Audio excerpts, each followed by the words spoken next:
सीतांशुशोभितकिरीटविराजमानम् फालेक्षणानलविशोषितपञ्चबाणम् नागाधिपारचितभासुरकर्णपूरम् वाराणसीपुरपतिं भज विश्वनाथम्।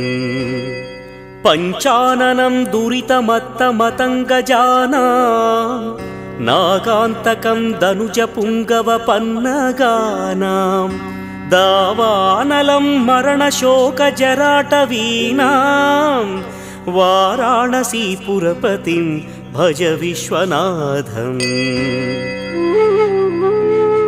तेजोमयं सगुणनिर्गुणमद्वितीयम् आनन्दकन्दमपि राजितमप्रमेयम् नागात्मकं सकलनिष्कळमात्मरूपम्